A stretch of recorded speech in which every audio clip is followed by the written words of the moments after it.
Alrighty then. Hello, greetings, welcome, and salutations. My name is Michael, I'm the Dead Aussie Gamer, and welcome to Heroforge Legendary, where we create a community-built Heroforge miniature and develop a character and tell stories and do all the cool things that we've been doing over the last few weeks. This season in Heroforge, we have been building villains. That's what we've been doing. We've been making bad guys because, you know, everyone wants to be the bad guy. Everyone likes making bad guys. So that's what we're doing. We're making bad guys.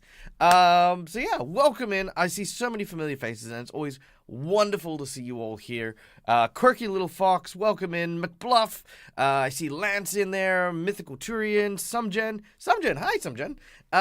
We have anyone else I've forgotten? We've forgotten lots of people, but that's okay. Even if you're here and you're just lurking and hanging out, good morning and welcome to you. Thank you, Myth, for the 100 bits. What a wonderful way to start the morning.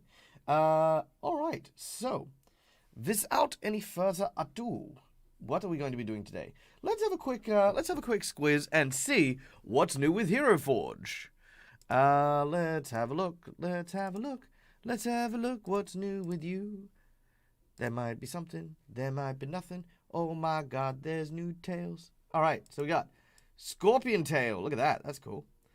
We have Dragonfly Tail. We got Cephalopoid Tail. Ooh, that's a tentacle, that is. Ooh, everyone, ooh, tentacle tails. Where's Laura when I need her? Laura Bones, where are you? Come and look at the tentacle with the suction cups. No. Dinosaur tail.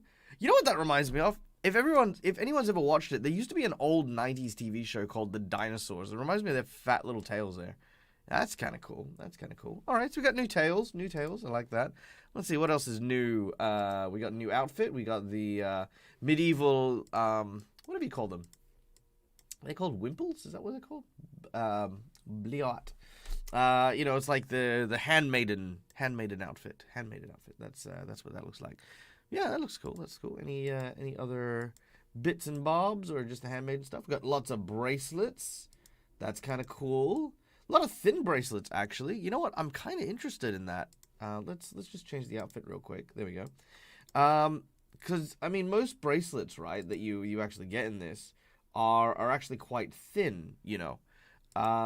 So having, usually quite thick. Like if you look at some of the original ones, right, like that bracelet there, you know, they're usually quite big and bulky. But these ones look like they're a lot more thin and elegant. Look at that. Yeah, so they're kind of cool. Oh, look at that. There's like actually a crack in the gem. That's interesting.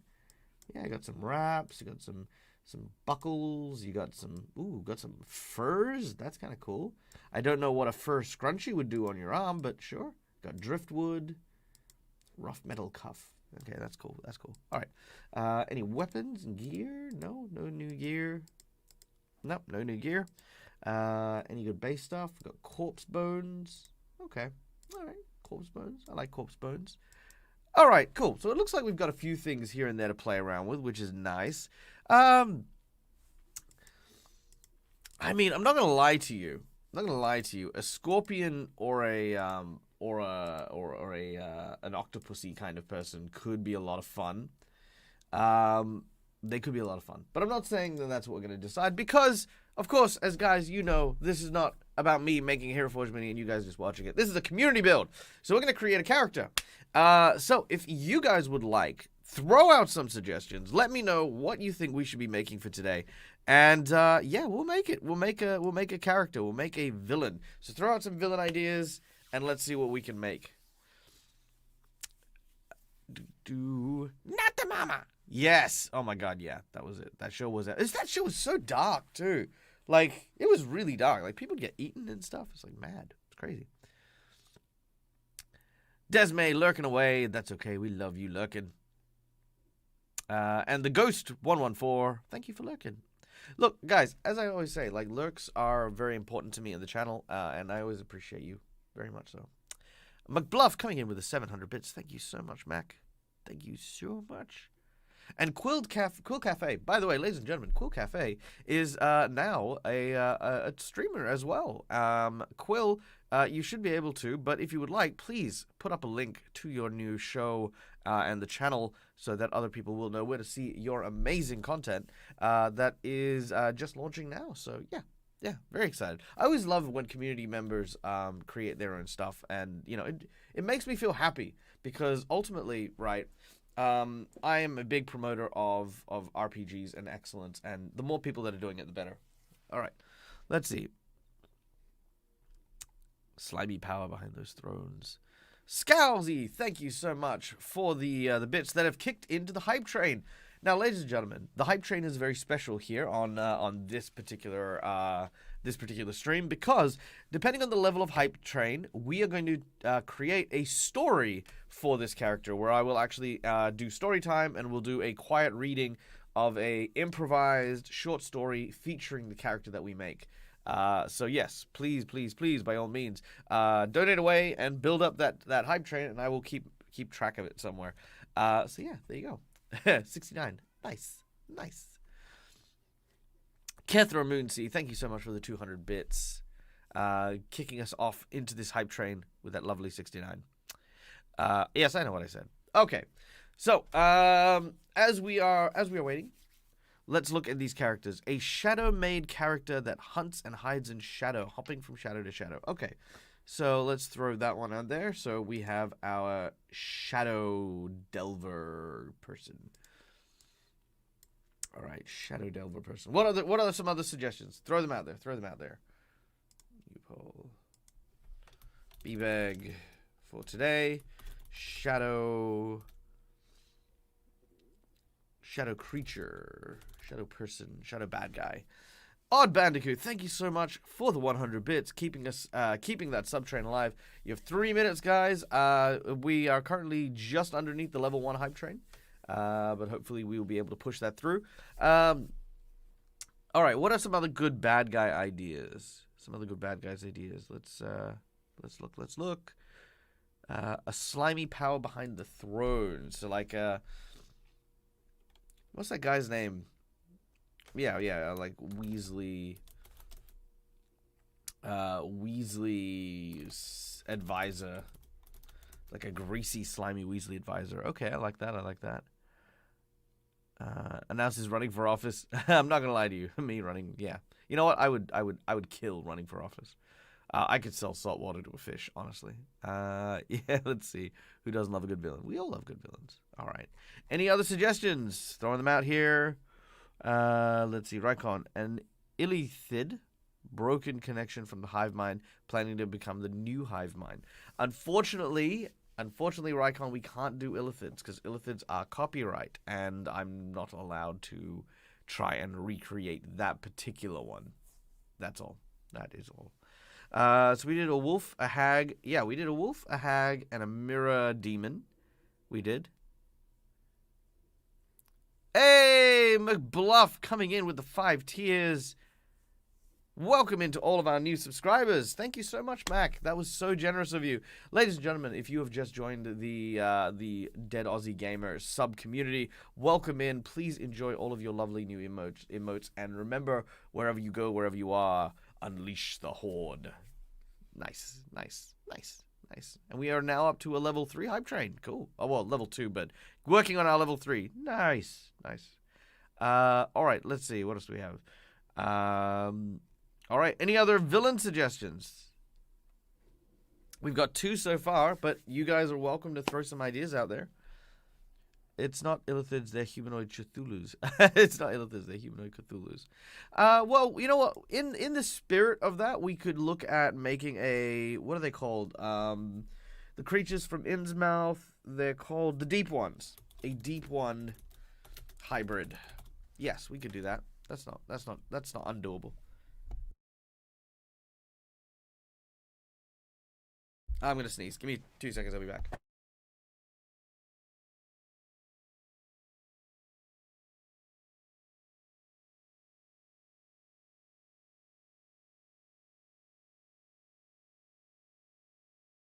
Oh my god.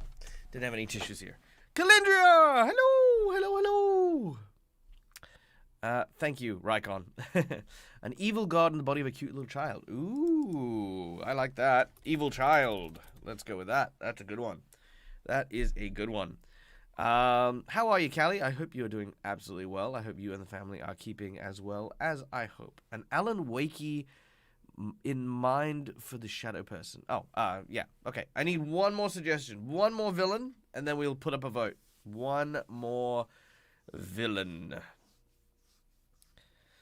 Isn't there also basically one in the Pirates of the Caribbean? Yeah, look. I simply can't make an Illithid. That's all. I can make Davy Jones. I can make an Innsmouth character. I can do a whole bunch of stuff. But I can't make an Illithid. And there is definitely some things that I would use on an Illithid that I wouldn't use on, like, Davy Jones or anything like that. King of the Insect Hive. I think you mean Queen. Let's go with a... You know what? Screw it. Let's look at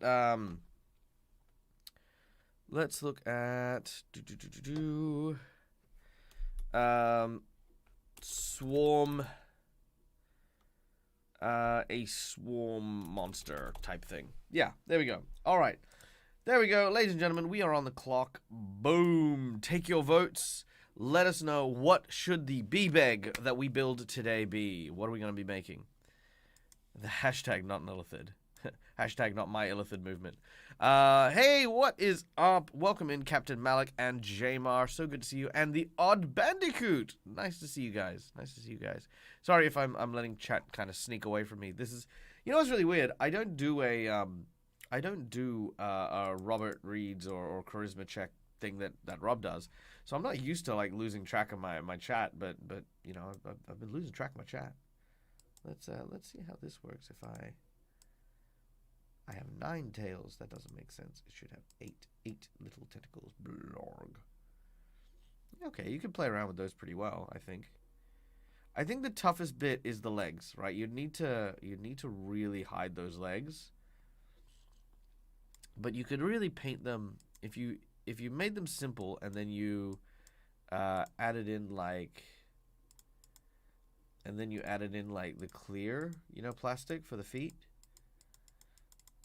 And then, you know, I mean, if you make it simple, like you know, take everything back and then put the tentacles over it, you can make them be like the stand, like, you know, rather than the actual legs. Yeah, I can see that. Okay. That's cool. That's cool. Do not save that, please. Thank you. All right, where are we looking at? Ooh, we got a lot for the Deep One Hybrid. I like that one. The Weasley Advisor. Evil Child is coming in close as well. All right. Remember, ladies and gentlemen, get your votes in because these characters, once we make them, are going to be printed, and we are going to then review them. So this is like this is the perfect time to decide. Hey, Grizzles, what's up? What's up? Nice to see you. Nice to see you. While we're waiting for the votes to come in, let's chat. Let's talk. Level 2 hype train. All right, level 2 hype train. Thank you so much to everyone who contributed to that. Thank you to McBluff for the massive donation. All right, here we go. So level 2 hype train. That means we're going into a level 2 short story when we get to that point. Queen of Le Chaos. I want Bonk plushie, please, from the one shot for Fool's Gold. You know what? Look, I've loved being a part of and running the Fool's Gold campaign with Felix and stuff like that. It's been absolutely amazing. I really, really would love nothing more than to do a whole campaign with these people. But you know, alas, the double-edged sword of doing stuff with such wonderful and amazing content creators. Is that you know, ultimately we're all doing our own stuff. We all have our own channels, and very rarely do you find that glorious moment where you intersect enough to do a campaign. That being said, however, the Fool's Gold Kickstarter has just hit over like 1,250,000, but at 1,500,000, they're going to be doing a second series of Fool's Gold set in a desert. So that's going to be absolutely amazing. So we've got another Fool's Gold game coming tomorrow morning, whatever time it is for you now, an hour and a half ago, but tomorrow. we're going to be doing our next part of the Fool's Gold game. So that's actually going to be that's actually something I'm going to be running, and we're going to hopefully kick over and then get a second season made for Fool's Gold. That'd be awesome.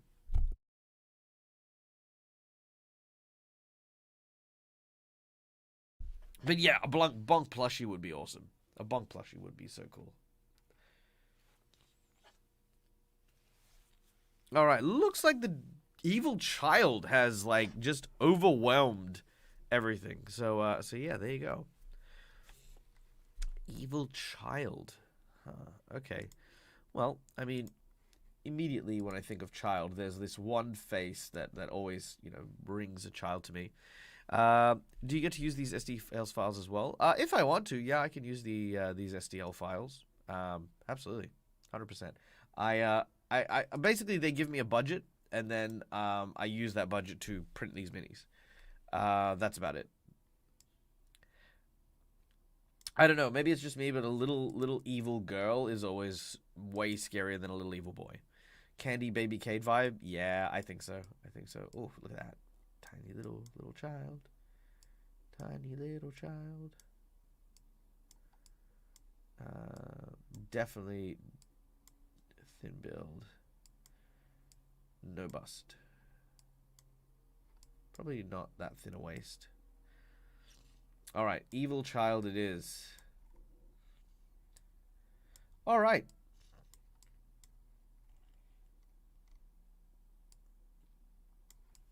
Okay, so we have an evil child. What do we do with an evil child? Or how do we make or create an evil child character?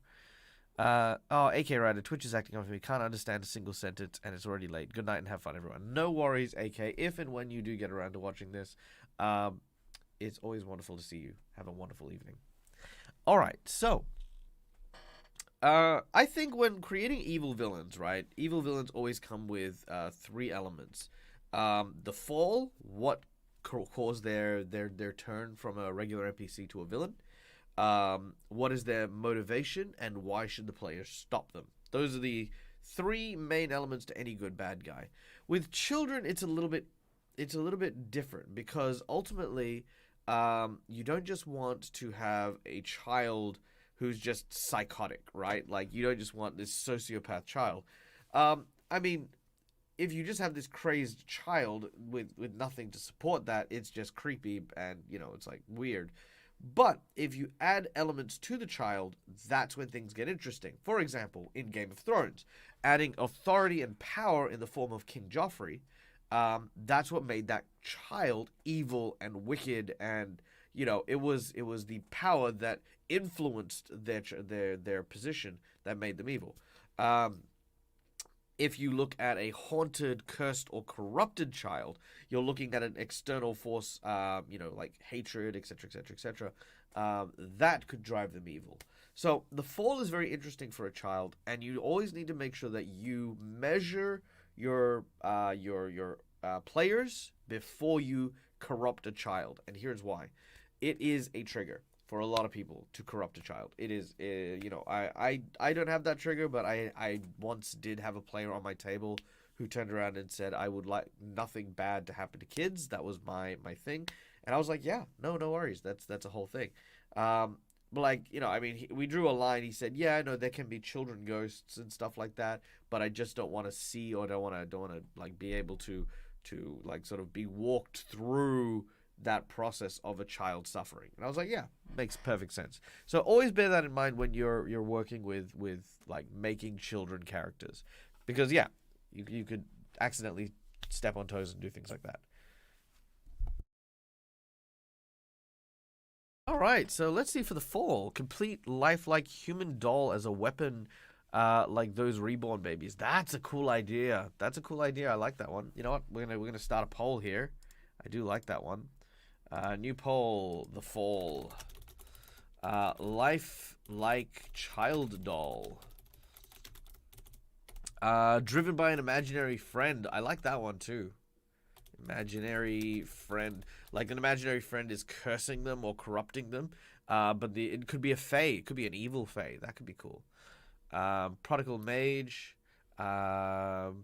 Okay, Prodigal Mage kind of works, but I think it needs to be more powerful than that, right? Because I mean, here's the thing: being a child with like level 9 spells has its own implications, you know. So like, inherits a artifact or a, you know, so like their grandfather died and they passed on an artifact hoping they'd be older, but they're not, and the child then is corrupted by said artifact and then granted great magic. That makes a little bit more sense. I like that. Child possessed from the womb from a mother's curse. Ooh, inherits curse. That's a good one. That's a good one. I like that one. Old-fashioned changeling. I think skip away from changeling because changelings are better discovered as adults rather than children. I think the children one is okay, but that's just like that's a minion monster, not a bee-bag. How about an Anis hag corrupting a child? Yeah, that's so. Australis, what you're describing is the actual lore behind a changeling. So, for those of you who don't know, a changeling is not a shapeshifter from forgotten from Eberron. Sorry, a changeling is actually an old, I think Irish or Scottish, I want to say Irish, tale where a child would go through a change, and it would be a behavioral change, and they become more temperamental and more wicked, as it were. And the rumor was is that the Fey spirits would kidnap the child and replace it with one of their own, so that humans would bring it up, and that child would be a changeling. This was like kind of a way that I think in history they explained like the 9-year-olds or the, you know, like the terrible twos and all that. But it was awful because obviously they killed some children. But anyway, I digress. That is the true nature of the changeling. As you know, D&D evolved and stuff like that, they made it all about a hag stealing a child and replacing it with a creature that would be a changeling, and that's another major element there, which I think is cool. Something assuming the likeness of a child as opposed to a real child. Ooh, I don't mind that. Vampire child, I do like that idea. Vampire child, I think that's a winner there.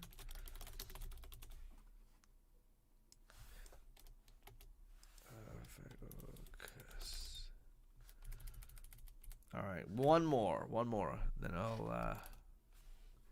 I'll let that go. Little Sisters from BioShock, so kind of like yeah, I like that.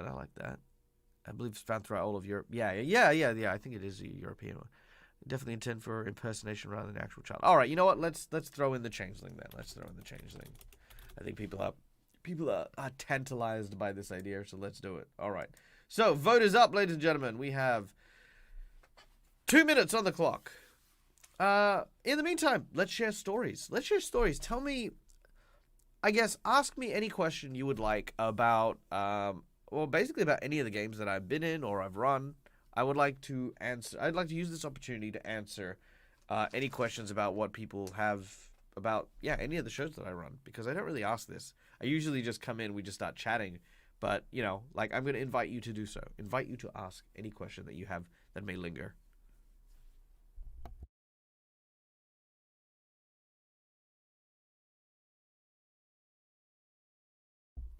Anis hags actually corrupt the child. They don't replace it. They basically get in the child's head, behave as the devil on their shoulder. Ooh, I like that one. That's cool. Yeah. But I still, but you see how that's really adjacent to the whole changeling idea. Like something is corrupting the child. It's a hag, you know.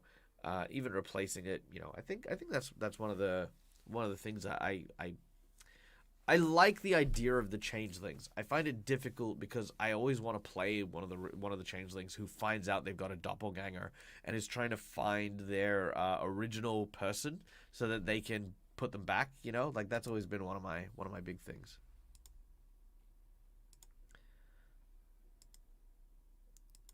All right. Have you ever run a campaign with children PCs or played as a child PC? I've played, well, Valen from the Fool's Gold game was in the body of a child, but he was an adult elf. Have I played a child? I definitely know that I've GM'd for people who have played children before. I've even played in a Dimension 20 inspired high school adventure called the Cinderfang Academy that I ran for the kids at my youth center. It was a great game. It was basically like very very much Dimension 20 inspired. And they had like a sports carnival that they were doing stuff in, which was based off the Harry Potter stuff. And yeah, it was great. It was a lot of fun. It was a great experience. And the kids, the kids, it was kids playing kids. It was very easy for everyone to kind of get in the headspace for it, which was awesome. See, I think it would be much scarier being a normal child, just a hyper intelligent one. Yeah, see, but yeah, some gen, I agree. That is really creepy, but it's very, it's like okay. So here's a thing for you, right? There are some villains who are great when they're bad guys because they're bad guys. Why is Norman Osborn greedy? Because he wants money. Why does he want money? Because he grew up in a bad neighborhood and then he eventually learned that money was power and he wanted that power and he took it for himself. Blah blah blah blah blah. Big backstory as to why this person's evil. But then you got characters like Ursula. Why is Ursula evil? Well, because she's a witch and she went, I'm evil and I'm doing that. And some villains work for that and some villains don't. Children just being evil because it's in their nature is a little tricky. Usually there has to be something else to it, I guess. That's my 2 cents on it. I completely missed what our poll said. View results. Let's see. Here we go. We had Imaginary Friend. Okay, Imaginary Friend. Ooh, I like that. All right. Let's see. Is it okay to hold on to a world campaign? Hold on to a world for a campaign because the thing fell through.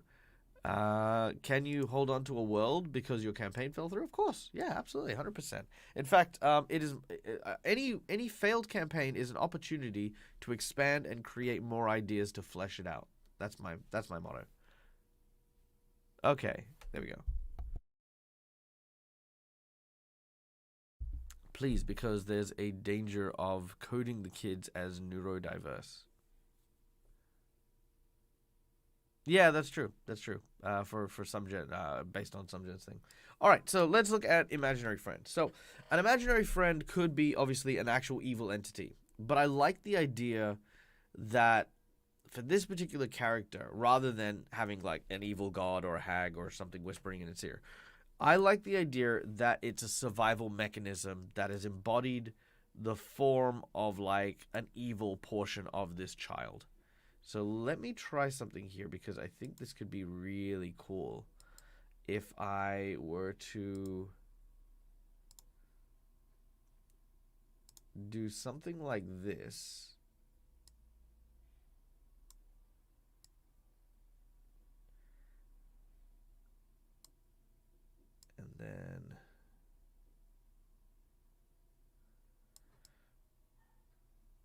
And then basically have the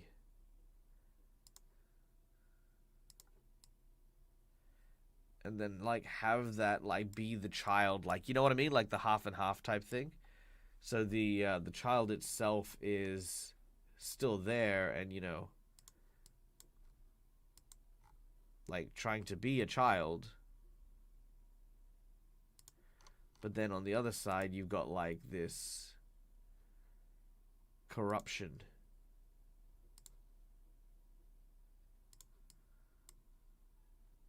I mean, what do you guys think? Something like that kind of vibe. Thank you so much, Big Boy 5411, for joining the crypt. Welcome in. Welcome in. Sit down, relax.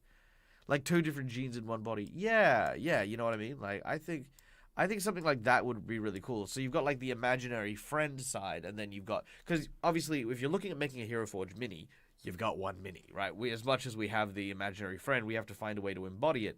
So I could have the tiny little ghost, you know, for the, where is it? You know, like the, where is he? Down here somewhere. Yeah, there you go. So I can have a tiny little ghost, and yay, look, tiny little ghost. And that could be the imaginary friend. But I think something like that could really give us a lot to play with. And I think that could be kind of cool. No worries, Odd Bandicoot. Enjoy your lurk. We will hear from you very soon. No, please, not genetic. Well, I mean, look, I mean, genes aren't really being played into it. It's more, this is an imaginary friend as a survival mechanism. So something bad is happening, and it has developed as a personality. Yeah, multiple personality. The bad fighting the good. I think that. Well, I wouldn't say good. The bad fighting the neutral. The bad fighting the true nature of the child, if that makes sense. Because the child doesn't have to be good. You know, the child just has to be a child. I like that vibe. I think it's almost like the almost black red would give it a better, creepier flavor. Yeah, we can play around with the colors and stuff like that. But this is just the concept. One of my ideas is to start a campaign where the player starts off as a 10 to 12-year-old and uses either the survival mechanics in Van Richten's or the sidekick class. That's cool, and uses the adventure as a way to choose their class and background. That would be amazing, man. I would totally play that. Parasitic twin. Ooh, that could be cool. That could be cool. All right. So, boy or girl? I think girl is creepier. So, I'm voting girl, but if anyone thinks we should make a young boy, please speak now or forever hold your peace. In addition, I'd like to know what species. There's no reason that this has to be human. For me, I think humans... I don't know. Humans are easily corruptible. You know what I mean? Like, humans are just that... Are something that I always see as weak and flawed creatures. And yeah, it always comes down to that. Always comes down to that whole, like, you know... It's like, yeah, I can imagine a human getting corrupted. An elf getting corrupted is almost like a whole other thing.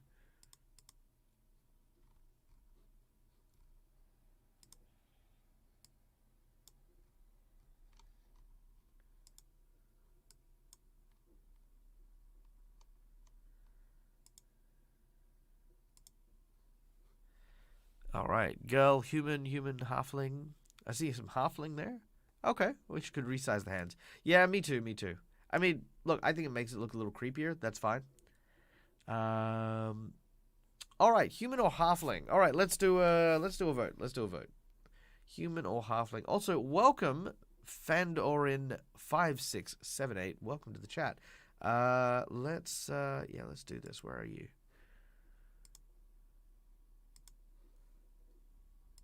There we go. New poll. So everyone said girl so far. Girl, go, go, go, go. Yep, okay, there we go. So race, we've got human, halfling. Look, I'm just going to put in elf just because if we do an elf, it could be a little bit taller. You know what I mean? Like, it makes sense for it to be a tiny bit taller. So there we go. I'm just going to add that one in. So 2 minutes on the clock. Bam. Let's do it. All right. What are we going to do for the 2 minutes? Let's go with...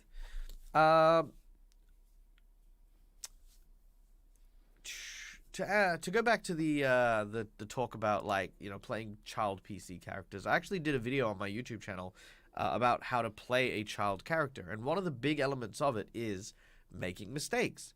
A child character should be one who is not perfect. Do not always lean towards this child is a prodigy. They are super skilled at everything because they're just so awesome, right? Nothing is more frustrating than traveling in a group with a child who is as powerful as your venerable elder. Now, sure, this may be ageist, right? But ultimately, I always look at it as okay, what are you gaining from being a child? Are you gaining the fact that, yes, as a child, I get to undermine the adults because I am so talented and they're not? Or are you getting the fact that you are learning and trying to grow? Because that, for me, is the merit of playing a child character. The merit of being a character who is, as was the suggestion made by Astralis, someone who evolves as the adventure is going. You know, it's not someone with this full laden backstory before they've, you know, even left level 1. It's someone who is growing with the adventure. I love that idea, and I think it's a terrible shame when that gets missed out on.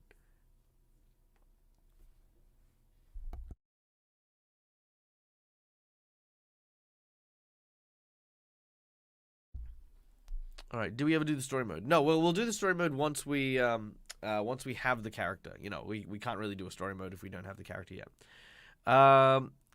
Let's see. All right, race. We are going with human. Nice and easy. Human is where we're at. Okay. I've been watching a lot of Traveler streams lately, and it's like character creation system. Yeah, it is. I feel like a Kenku would be interesting, like a child tiefling or human. Actually, you know what? That's not a terrible idea. Let's let's look at... I mean, stuff like that could be really cool.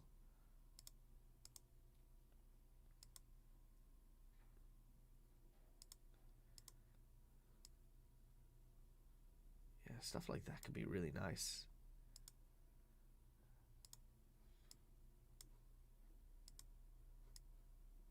Yeah, I think that could be kind of cool. That you know, like having the half thing, you know, like creature be there. That'll be kind of cool. That's kind of cool. I like that.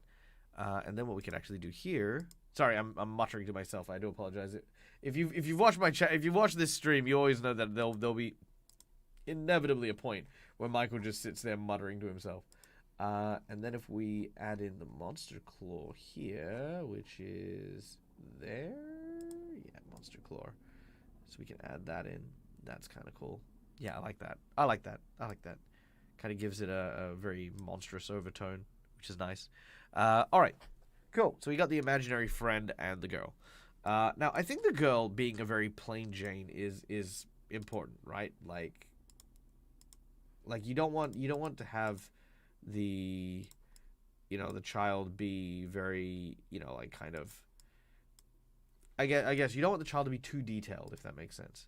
The simpler the design for the child, I think the better. So I'm just gonna leave it with a blonde child for now, but we'll talk about it. Pigtails? Let's try pigtails. I don't mind pigtails. Pigtails. Yeah, I don't know about pigtails. Let's see. Oh, that's kind of cool. I don't mind that.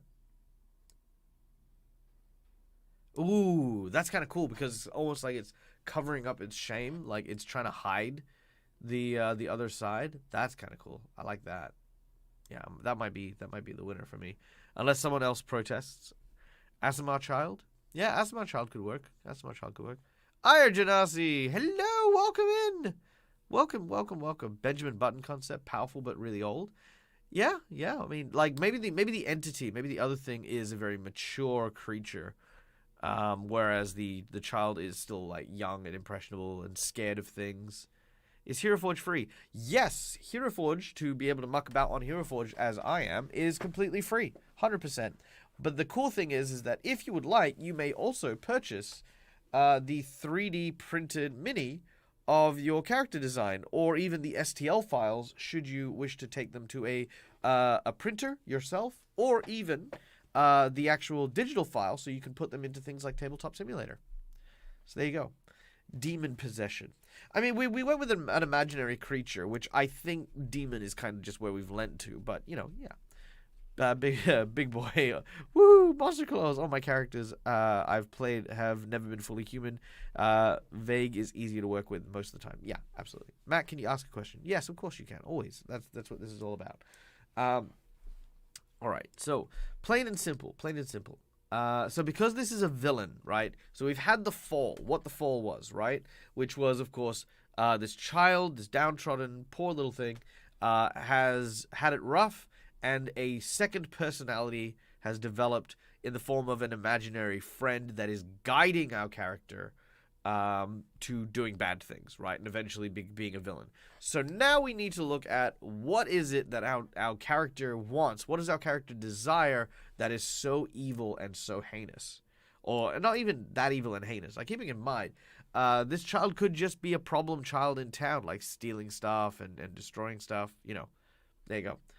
Queen of Chaos. Wait, what is Tabletop Simulator? I'm kind of on the beginning of my DM journey. Well, in which case, allow me to be one of the first to welcome you to the Dungeon Masters Guild. It's a very prestigious group. I hope you know. No, it's not. It's easy, you know. No, congratulations. That's going to be so cool. Now, Tabletop Simulator is a program, as the name implies, which simulates a tabletop. You can purchase the program on Steam. I think it's going for like 30 Australian at the moment. And it allows you to be able to build stuff like a game table. It's got like a bunch of board games and things like that. Tabletop Simulator is also where you can create, like there's some D&D maps and stuff like that. And then you'll actually get models to move around the board. If you are using it, remember all of your players do need a copy of it. But I've actually used Tabletop Simulator a couple of times for my virtual tabletop. And yeah, getting to actually use your Heroforge mini, like, as you see it, oh, so good. So much fun. Strong enough to be left alone. So an isolation kind of thing. That could be kind of cool. I love the love going around in chat at the moment. I can't wait for the integration of Heroforge and Tailspire. Yeah. Look, apparently you can already get Heroforge models into Tailspire, but there is a process. Tailspire is a dedicated virtual tabletop. So Tabletop Simulator has tons of board games, right? And you can build maps and things like that on a virtual tabletop. Tailspire is a system-agnostic map-making program that allows you to build 3D maps, and then you can populate it and then play a D&D game with it. Having played Tailspire before, it's good. I think it's still early, and I want to try and figure out how to use it a lot better before I put it up. If you want to check out a really good group that uses Tailspire, I highly recommend check out the Fourth Culture, right? These guys are awesome, and a lot of their games use, especially the D&D games, use a lot of the Tailspire stuff. So if you want to see it in action, go check them out. Love the idea of building off a prop. What have I missed? It's a bit strange, but what has been your favorite roundabout way of creating a character if you have a story in that regard? For me, I've had various disconnected ideas that I sort of recycled and combined into one solid concept. Okay. What has been your favorite roundabout way of creating a character? Honestly, it has been the most roundabout way. Man, I've created so many characters. This is a question. I think it was letting somebody else create my character. Like literally, like I did a thing with Guy from How to Be a Great GM a few years ago, and I think I ended up with, like, we all ended up having to play otters, and then I played like this really old venerable otter who was like protecting the princess, who was one of the other characters.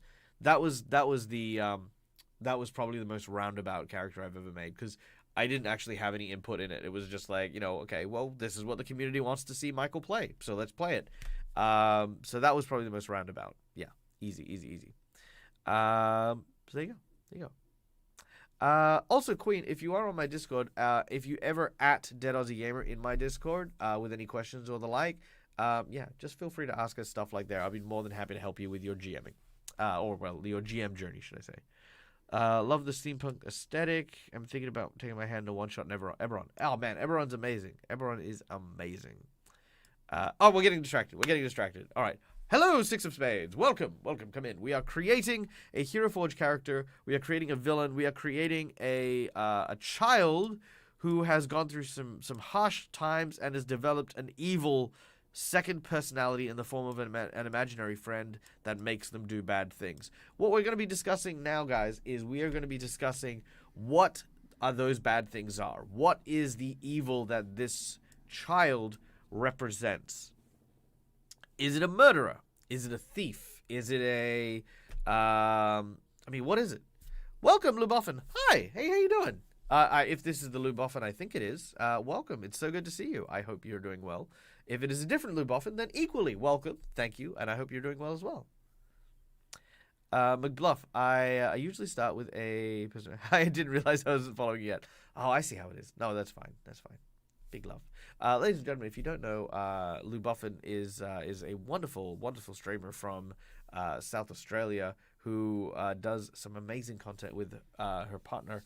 I think they were doing, oh man, I can't remember what they were doing last. Oh, my brain. They were doing some Baldur's Gate last. That's what I saw them doing. But yeah, amazing performer. Played Through the Breach with us at Gen Con with Robert and Dread, in case you remember that game. How about making the evil side transparent to make it more unreal? Yeah, we can do that. Look, I mean, again, we what we're focusing on right now is what flavor of evil, because that might determine what we do. For example, if it's an arsonist, for example, we might, turn it into a fire demon, right? And then actually add flames and stuff like that. If it drowns people in the ocean, for example, we might, you know, again, like add a more like spooky kind of sea foamy like kind of thing. You know, like again, like what evil this creature is doing is definitely going to be an important part to define how we design the character. So what evil is this child going to do? The half fire demon is cool. Yeah, I like the fire demon. Fire demon is actually not too bad. So are we making a tiny little arsonist? The daughter of La Llorona? Yeah. Yes, could be. Could be. Child smiling in front of the house fire? Yeah, could be. Absolutely. So, yeah, if like, for example, yeah, like I said, if we were looking at an arsonist, what I would probably look at doing would be maybe something along the lines of this.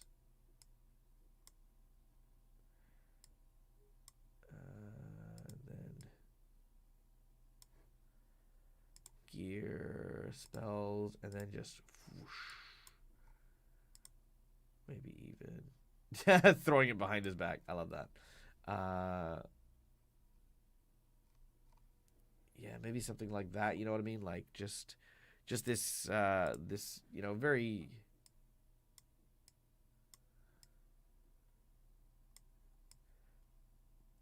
you know, like just kind of like that fire thing. Like that could be it. How about a child that hates families? Therefore has an imaginary friend to confront them. So like, yeah, maybe like someone who kills happy families. That's mental. I like that. That's definitely that's definitely leaning into, you know, it's going from your B-beg RPG villain slightly more into the horror, right?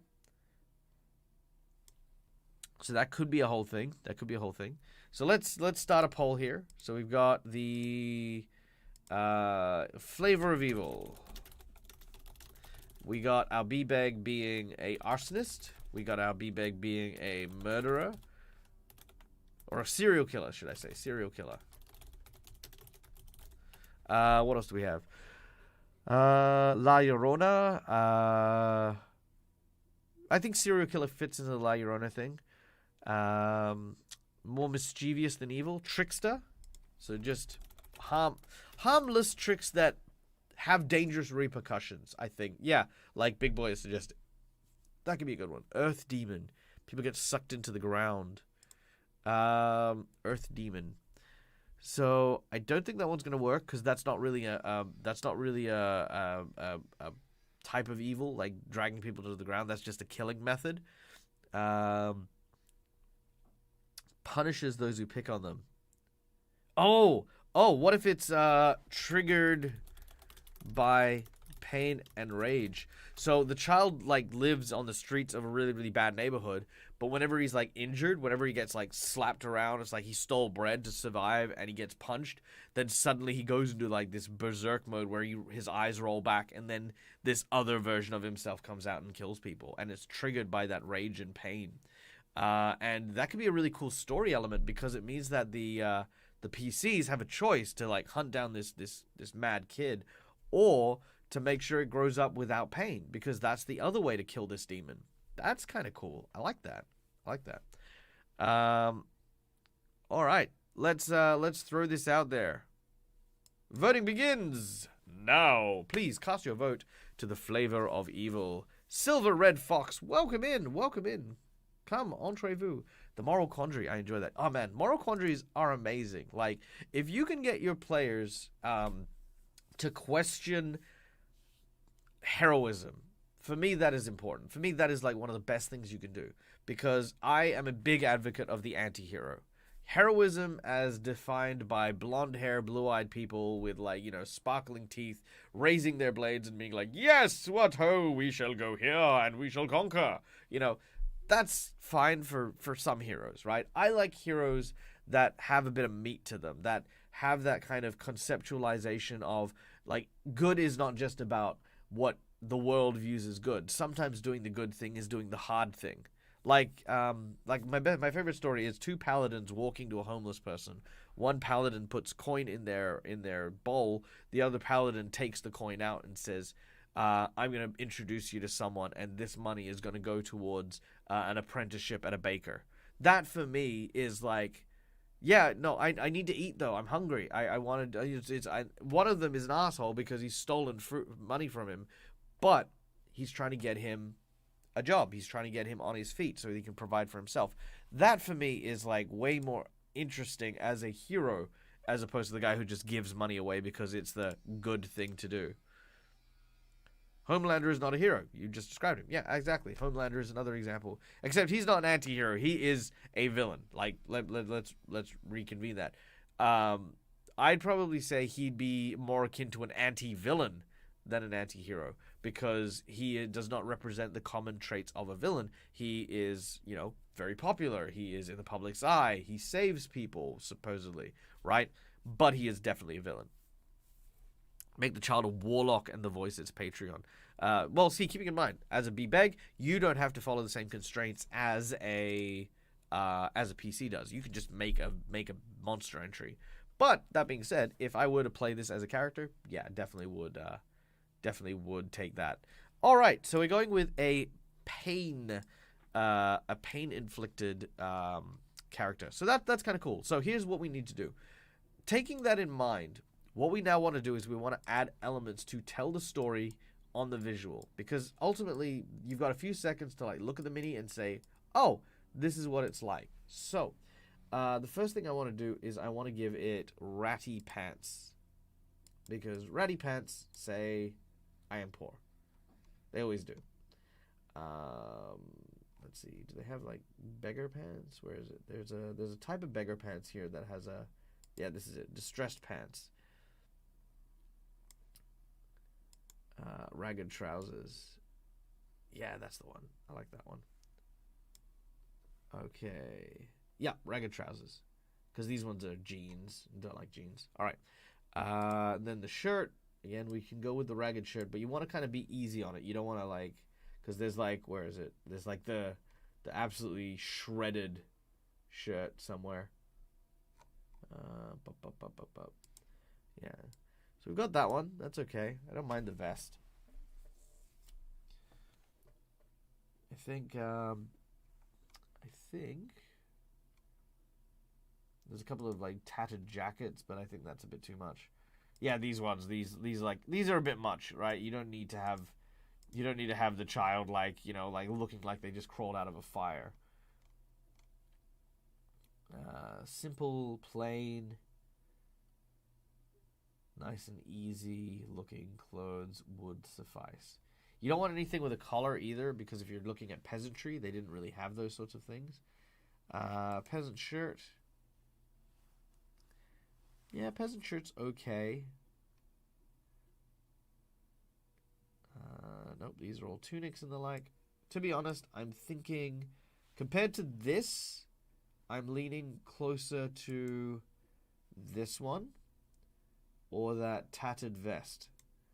So these two are the ones I'm thinking of. So what do you guys think? With the vest or without? What do you reckon? With vest, no vest. I'm thinking the no vest kind of looks a bit more childish. I don't know why. You like the vest? Tattered vest? Tattered vest?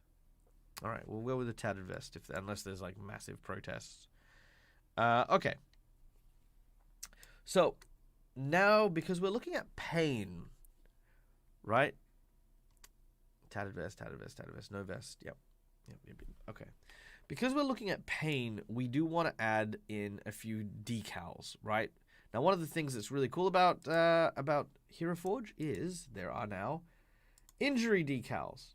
Now, again, we want to be very, very careful with what and how much we use, because ultimately this could be triggering to some of our players, right? I mean, not that we're playing with this, but you want to kind of, again, be subtle. Don't like cover her in scars and make her look like she's, like kind of like just been through the ringer. But like, let's see.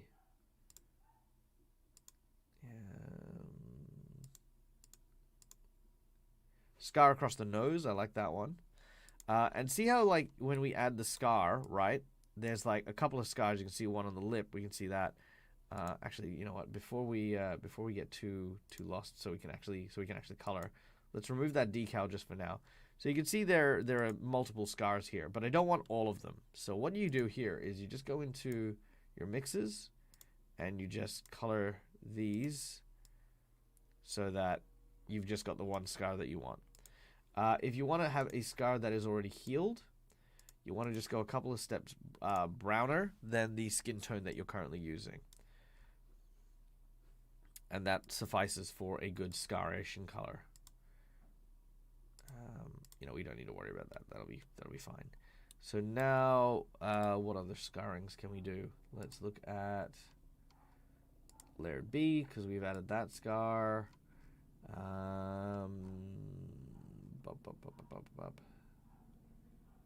I think that's okay for the.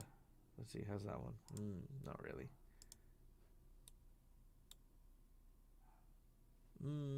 So about the head injuries. All right, let's look at the arms. Let's see. I think the waistcoats have to keep warm. Yeah, no, waistcoat to keep warm makes sense. That does make sense. Let's see.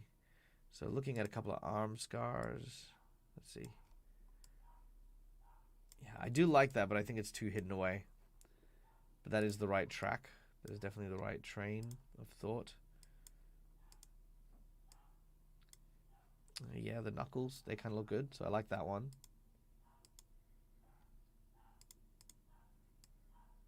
Might be a bit too much there. Might look a bit too suicide-y, right? So again, things to keep in mind, like, you know, people might be triggered by the whole idea of wrist injuries and suicide. Oh, that's a good one. I like that one. Yeah, that's a good one. That's a great one. And lastly, I did want to see what's that one look like. Yeah, those aren't too bad. No, definitely not those ones. Ooh, yeah, the bloody knuckles. That's cool. I like that. And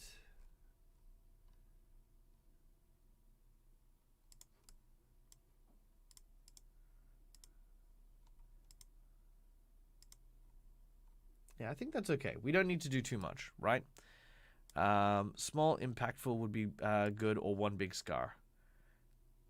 Yeah, I absolutely think that's the case. Now, again, you don't necessarily need to go the bright red. The bright red works okay, but I dull that just a little bit, just so that you can play with that. And then again, with the scars, if you want the healed scars, you just want that off color.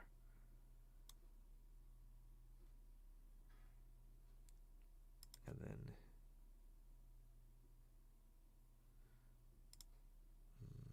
yeah, I think, you know what? I think that with the red.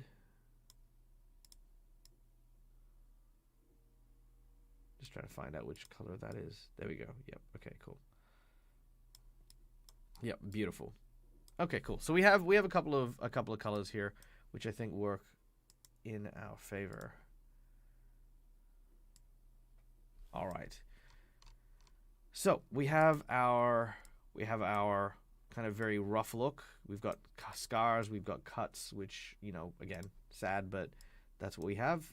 And then we just need that one there as well. Good. Now let's look at the outfit. What color outfit do we want to be making? Now, you don't want to use vibrant colors for a street urchin, and the reason being is because obviously if you're growing up in kind of the slums, you wouldn't have thick, big, you know, kind of colors that communicate, you know, like vibrance and opulence and wealth.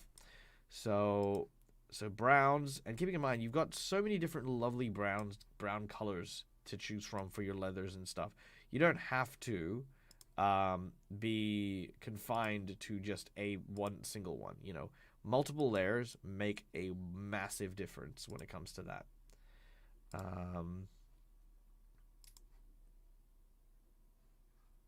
Yeah, massive difference. There you go. So we can maybe go with a gray, maybe kind of like the olivey kind of pants there, and then we could add in just a smidge of color there. So yeah, as you can see there, that's kind of like, that's already kind of coming through. Grays and blues. Okay, we can move on to the blue palette a little bit. So as you can see, that leather there is kind of on the red palette. So what we can do is we can go here, go into that, and then we can shift that into the blue palette like so without... Yeah, there you go. See? Easy. So basically that's another good tip, is always use my mixes to adjust your colors. It's a little bit of extra effort, but it makes a world of difference when it comes to designing your characters, right? Like it's just there's no point in using Heroforge if you're not going to like use the customization to its fullest. I've seen people order Heroforge minis that are like, you know, they're just stuff you can buy from Reaper or stuff you can buy from like any like D&D store.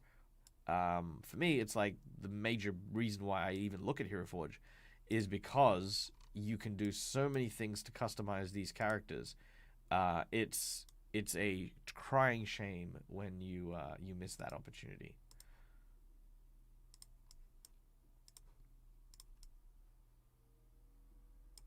All right. So, I mean, what do you think of that? That kind of looks like we're on the right track here. We've got the child. So let's add that decal back now, which is that color there where we add the rotation in.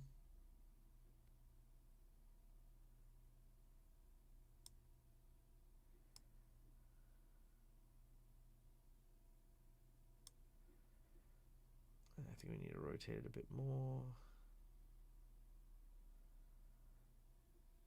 Okay, there we go. And then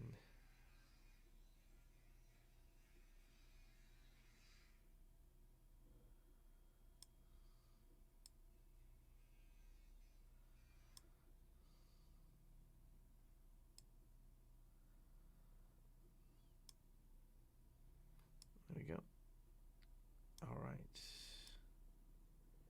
Just trying to get that just right on the rotation. Yeah, that's good.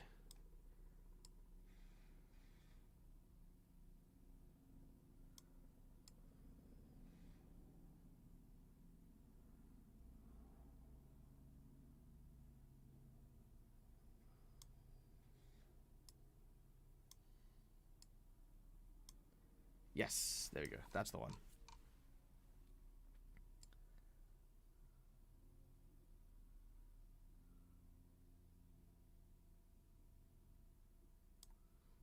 Beautiful. All right. Bam. Maybe a bright belt, childlike color. Yeah, okay, that could be good. Let's look at that. I think if we're on the blue palette, then I think we need to go with like something a little bit lighter blue. So maybe something like that. I think that'll work okay. I think that's fine. Let's see. Vest seems good. I'm with Myth and Lance. What did Myth and Lance say? Tattered vest. Yep. Okay. Waistcoat. Like the bloody knuckles, washed out or dirty white to gray. Yeah. No, absolutely. Looking great. Thank you, Luboffin. Thank you so much. Also, I hope you've been doing well. How are you and your partner? I hope that your streams have been going well. I hope you've been having a lot of fun. Yeah, I haven't had a chance to catch up recently. Okay, so we've got this character. He is he hurts those that hurt him. So I think the next question is how. I like the idea of it being something mundane, something like just like a dagger or you know, like a shank or a bone. Yeah, pretty good. Just back at work after long service leave, which is kind of but what it is, what it is. Well, that's good. That's good. I heard you were on vacation last. I heard of you. I hope that your vacation went very well.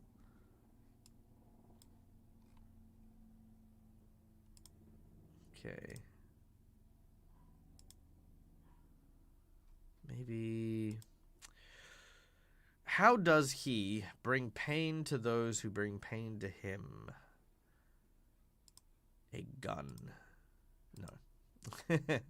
Look, he might. You never know. Oh, what about a tiny cleaver or a tiny hatchet? That could be kind of cool. Tiny hatchet would be good. Cricket bat. Cricket bat might be interesting. Baseball bat.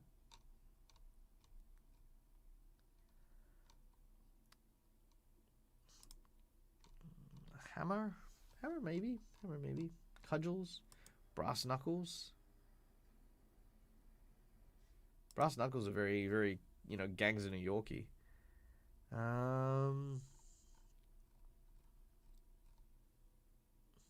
Interesting. What about a wrench? Or just a mundane object, really. That could be kind of cool. Crowbar.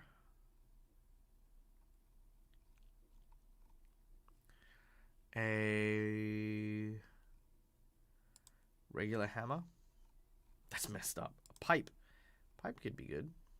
Pipe might not be bad. I don't mind pipe.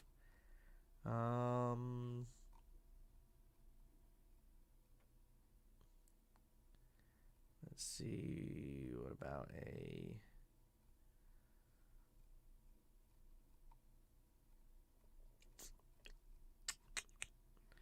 Yeah, let's see. Anything. An eye for an eye, maybe?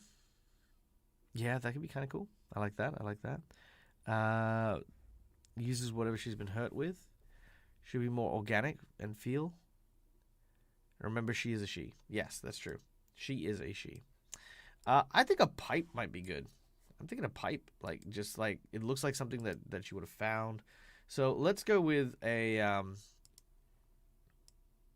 Let's go with a mad look, like, you know, like she's like raising her hand over her head. So for that, again, you want to kind of remember where the feet are and have that be the basis of your character. So that is your typical stance when you are lunging. We can then move the hand, starting with the clavicle, tilting that upwards because that'll be the angle that we want to go with. Twist it so that we got that right turn to it. Raise. And then we adjust the wrist as we need it. And you always want to make sure that you got some of that twist so that the wrist doesn't look like it's about to fall off. Right? So that looks like an organic swing. Now, but when it's swinging, you want to also make sure that the pipe is the right way around. So basically, as she swings, she's trying to hit with the heavy part of the pipe, which is over here. As the character is looking, I think maybe having a look up is kind of like the way here. And we could actually probably bend that down a little bit, just to kind of.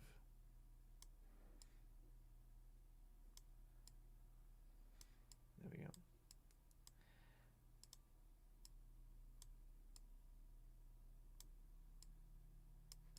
Now, keeping in mind, a child fighting is definitely going to be on the defensive. It's not easy to attack a grown-up, for example. So having a defensive stance with the other hand is also kind of very symbolic too, because it means that the child is protecting itself. It's defending itself. Why do you have no teeth? Is that normal? Have I just taken out your teeth for some reason? Oh no, they're just dyed black. Okay, good. Good. They're there. I was like, oh my god. But that does actually adjust how I think his face should be. Definitely do not be smiling.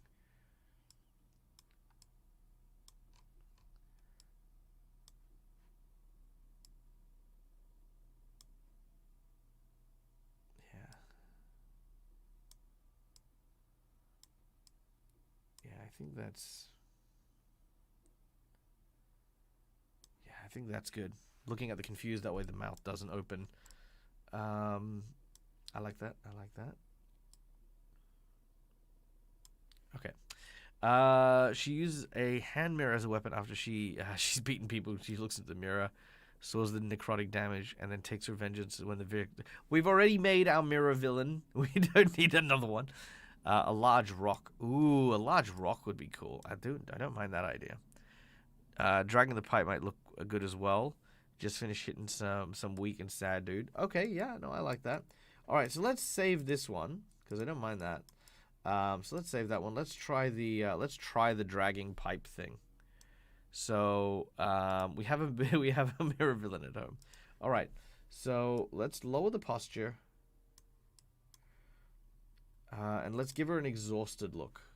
Let's try that. So if I lower the posture,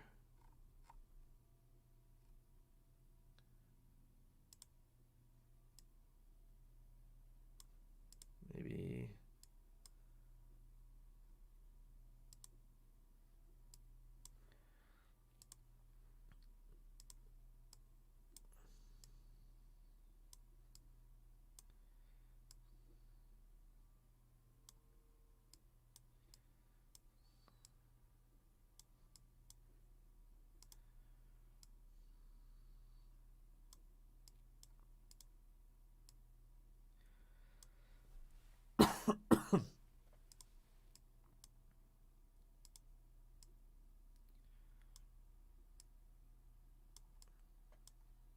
All right. So if we're looking at the if we're looking at that, now keeping in mind when you're building Heroforge minis, important to remember where all your foundations are. So that pipe, because I've got it touching the base, is going to be way stronger because it's now got a solid foundation there. But then what we can do here is we can add in the decal on the pipe and give it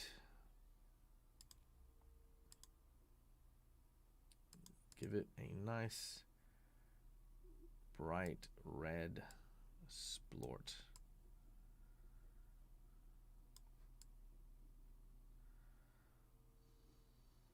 So we can definitely do that. And then let's correct their pose just ever so slightly, just because I think it's a little too low to the ground. So tilt it up, then back down. There we go. Yes.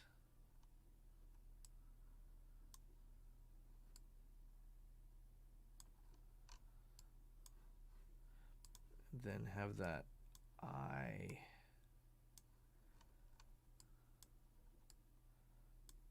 Yeah, there we go. Like it's almost looking for its next target.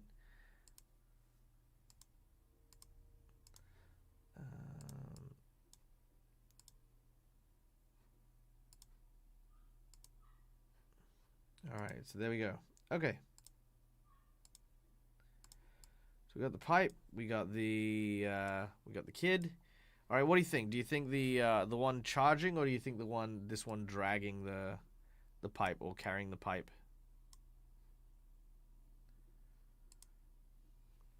No worries, Malik.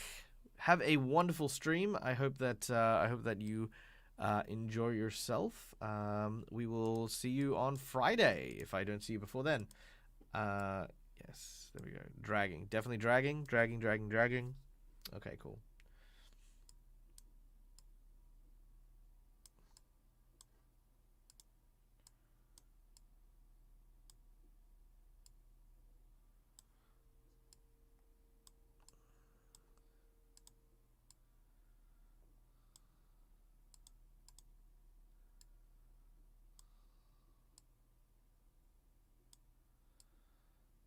Okay.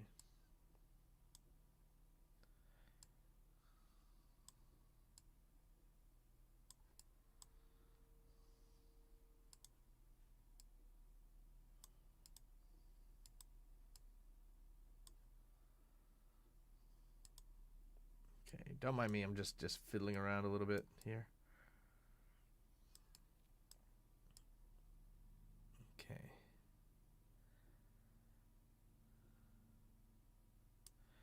All right. Yeah, I think that's kind of working. Okay, cool. So let's save this one then. All right. Nice easy base, I think. I think we'll go with the cobblestone streets. As for what's on the streets, I think let's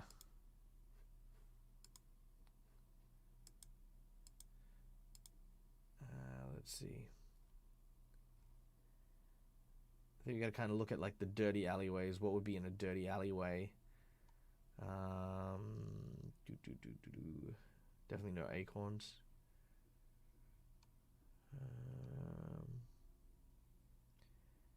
Maybe some poo. No, I don't know. Don't want. No. Maybe it's just me, but I don't want poo in a Heroforge mini. I mean, I appreciate that it's there, but I don't want it. I don't know. Bucket always seems kind of like interesting, but it's way too big, I think. You know what? We might not even need anything, to be honest. I don't think we'll need anything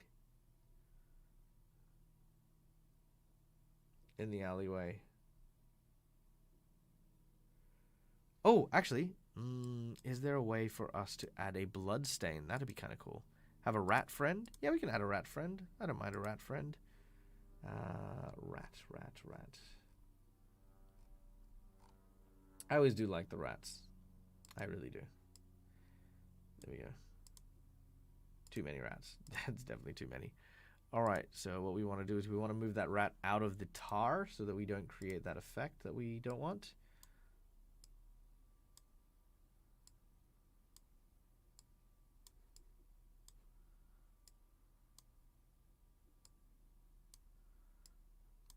Or is it just not going to let us?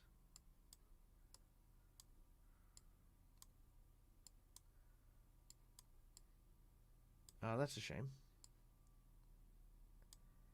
Oh, I didn't even realize it did that. Okay, well, I guess we can't have the rat because the rat is going to be covered in that same stuff that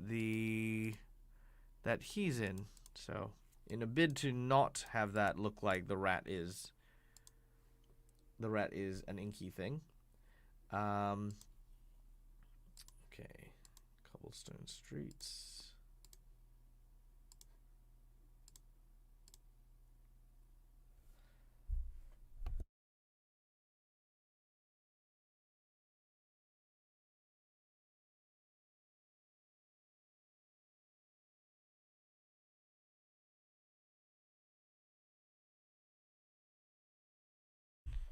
How did you get the half shadow effect? So we went into decals. We went into our blood one, and we used the splatter gradient and then rotated it to then cover half of it, which is actually really cool. Yeah, so that was how we ended up doing that one. Also, welcome in the was 1428. Yeah, I know, boo. We couldn't get the rat friend. That's a bit of a shame. That is a bit of a shame. All right. I think for the most part we have what we're looking for. Any other thoughts? Because otherwise we'll go into our story mode, because we have our story mode coming up, where we tell a short story with this guy because of the hype train we got earlier. Ooh, I do like that. Yeah, I like that.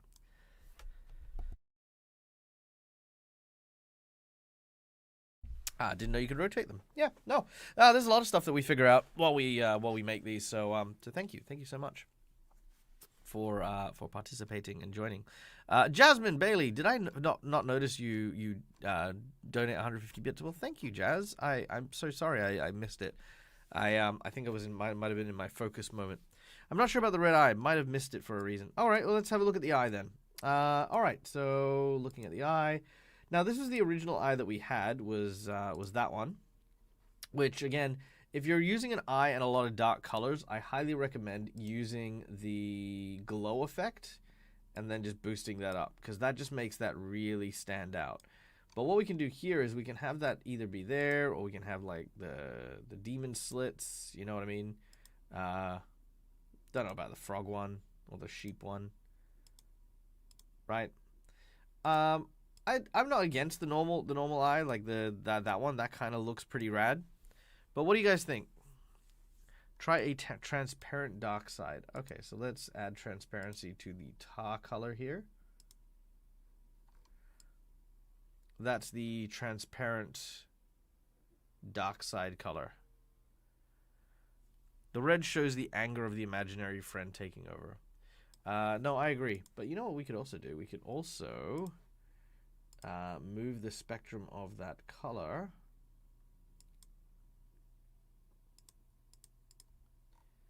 to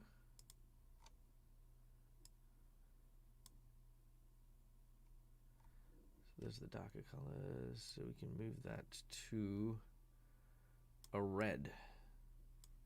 So we can move that to a red color instead of the yellow. I like the full red. Like the full red kind of looks all right too. So if we were to look at,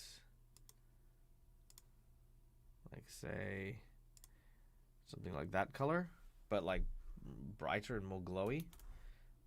That was the orange that we were using for that one. That's okay too. Let's have a look at yellow.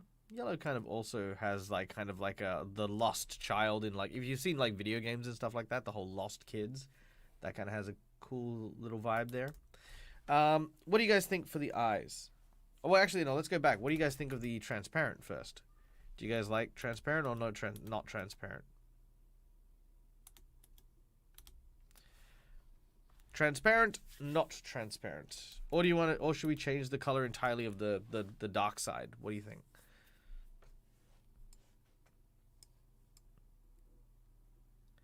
Not transparent. Okay. Yep. Not. Okay. We have 1 for transparent. And now you know what that means. That means we're putting up a vote.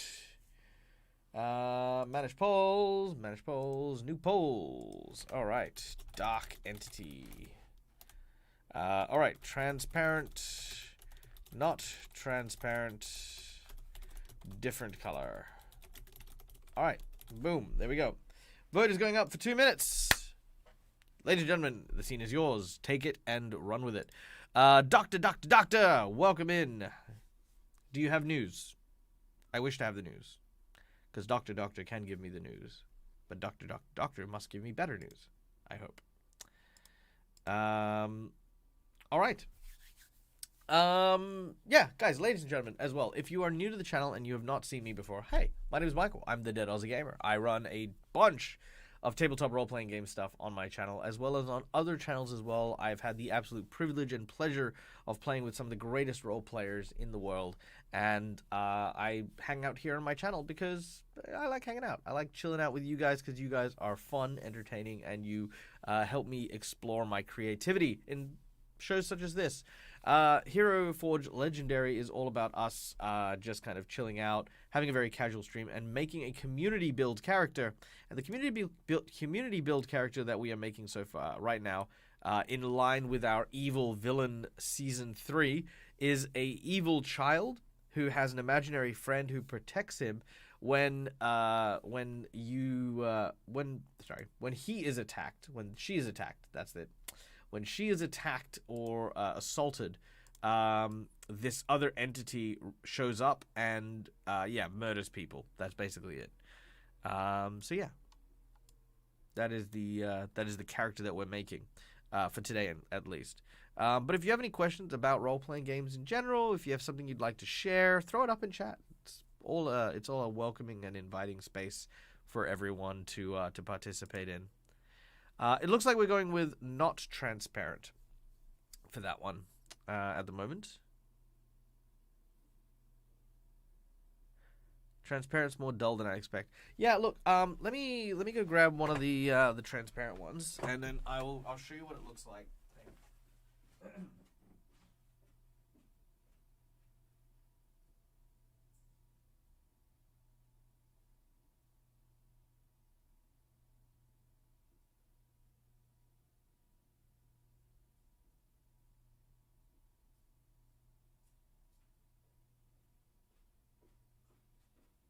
So, as you recall, we did last season. We worked with some of the transparent plastics, and what you end up with is, I mean, it is transparent. Don't get me wrong. Like, you know, if I shine a light through here, which I will do.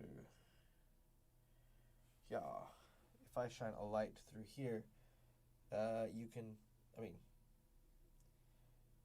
kind of see where it's like transparent-ish, right?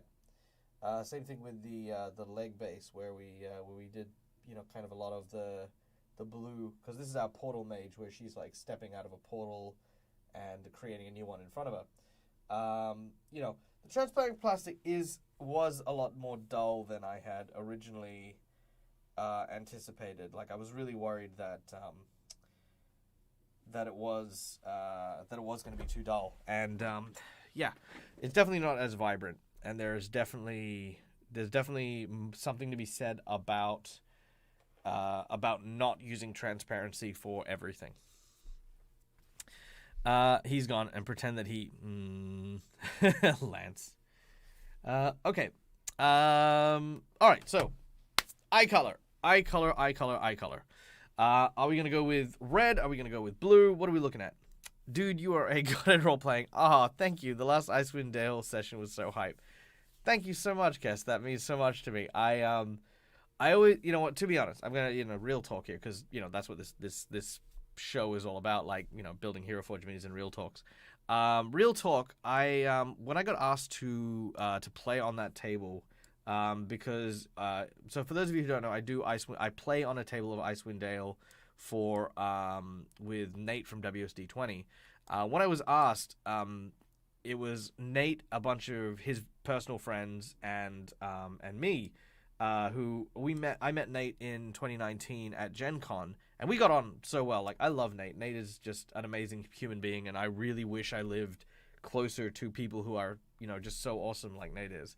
And he invited me to come play, and one of the things I was so worried about is because I'm a performer, I'm an actor, like playing with people who aren't actors on a screen, I know that I would be very full on, and I was so worried about that. But last night's game was so much fun. I was so grateful that Alex was just so receptive to how Nikos, my character, reacted to, and slight spoiler, not really a spoiler, reacted to one of our characters being frozen solid. Right, like that was just rage. Like every step of the way in that series, my character had gone close to this goblin character in our group. We had, kind of, like, he was kind of cracking through Nikos's very hard exterior, and to find him effectively, quote unquote, dead, was just this heart-wrenching moment. And getting to actually share that with people was just so nice and so good. And then when Alex turned around and said, "No, we should not leave here right now. It's too dangerous for us to move Fizwick," I was furious. I was like, "How dare you? What are you talking about?" And there was that little part of me that's like, "What do you expect to happen here while we stay here and wait for him to just get better?" And I was not expecting him to say, "Oh, well, when I level up, I get stuff." I was like, "Oh, I'm sorry. I didn't realize you didn't actually have anything." But then having Clay then turn into a freaking I'm not going to share that because that is a spoiler, but having Clay do his thing and then just pick him up and go off, was so good, so palpable. And yeah, argument's probably my favorite part of the campaign. Yeah, man. Yeah, it was so nice, and it's so beautiful when players get to explore those. It's a shame that some people take arguments between characters personally, and it's a terrible shame when people feel like they can't express themselves. But that's a wonderful table, and I have so much fun with it.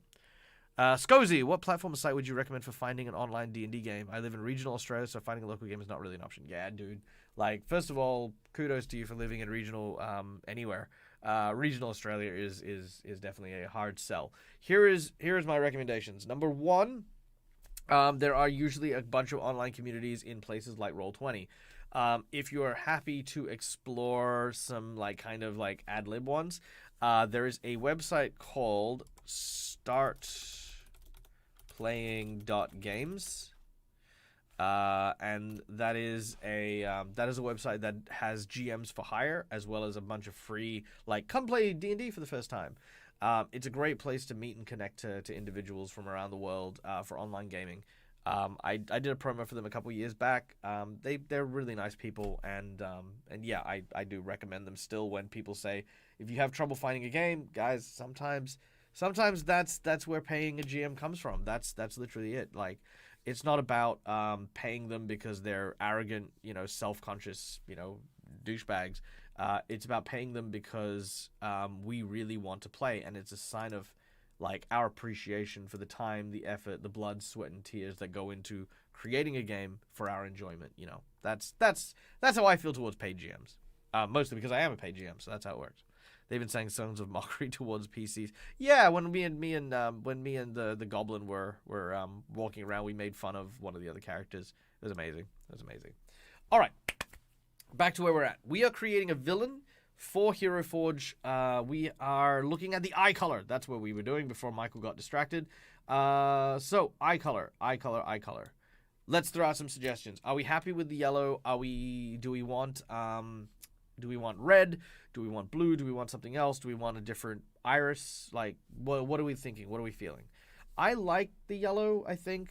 I'm vibing the yellow, but I mean, this is a community one, so a normal eye with a funky color I think looks great in contrast. Yeah. Like I said, I think the yellow looks great in contrast, but I'm open to suggestions. Yellow works well. Okay. Bring it up on Discord. Some of the other people, they're happy to bring new players. Yeah. Oh, yeah. Absolutely. No, 100%. Yeah. Michael not promoting himself. Yes. Thank you, Lance. Yes. If you do want to as well, Scozy, head on over to my Discord. There are tons of really cool people there, not only to hang out with, but yeah. I know that Wolven on occasion runs games with people and will post and say, hey, who wants to come play? And actually, I believe he is in Melbourne, so his timing's pretty good as well. Blood, Sweat, and Tears, that's just from the Curse of Strahd campaign. Oh my god, yeah. Blood, Sweat, and Tears. Definitely the flavor of Curse of Strahd. Prefer the red. Alright. Shall we do a vote? Let's do a vote. Okay, let me make the colors first so that we can actually see what we're playing with. So there is that. Okay, then there is the red. You know what? Purple's not... I don't hate purple. I think it's too close to the blue, so if I had purple, I would maybe change the eye color. Green, yellow, ooh, orange, red.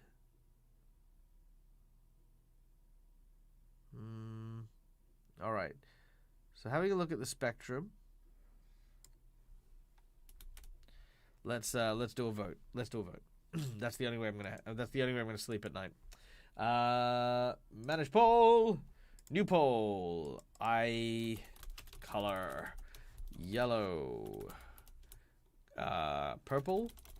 Red. Orange. Full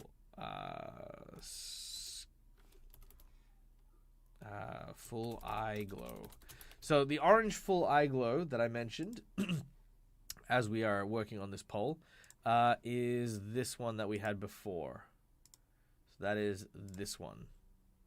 So that's the orange with the full eye glow. I mean, unless someone wants to suggest we do like a yellow or another color, but I liked that one.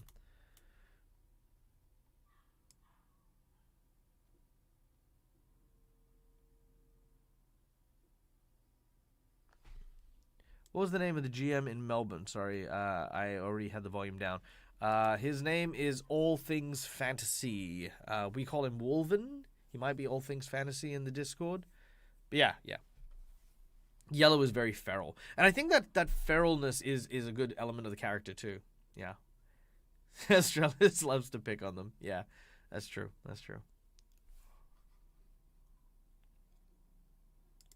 Yeah, All Things Fantasy. All right.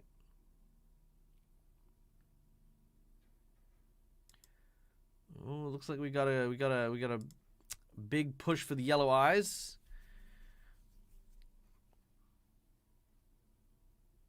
The orange full glow is not too far behind. Okay, so let's look at what else do we need to do. I mean, look, normally we'd look at like lighting and stuff like that. So I'm gonna just very quickly. So now, one of the things I tell people all the time is one of the types of lighting that you can use in Heroforge is instead of using lighting as a light source, like let's say that, you know, the light source is there, you can use lighting to create an ambient look. So if we were to create a look that it was nighttime, for example, it would basically be adding that blue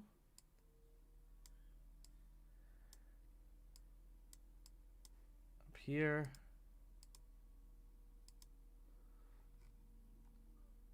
And a blue over here.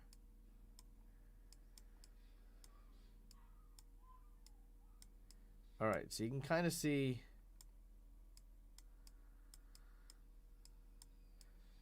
So see that? Actually, this should probably be a lower intensity. Yep, beautiful. So that there. So now what we do is by adding those little blue lights. I know it's weird to add light in order to emulate darkness, but now you've created the contrasting shadows, and you've added in that blue wash a little bit, which has now created the sense of night. So that's what you do. What if we made the lighting red? It would look like a hellspawn, which is good, but ultimately having it blue means that it looks like he's in the alleyways, you know, like kind of in the dark. Let's lower that light just a teeny bit. We don't want it. We definitely don't want it to be overpowering.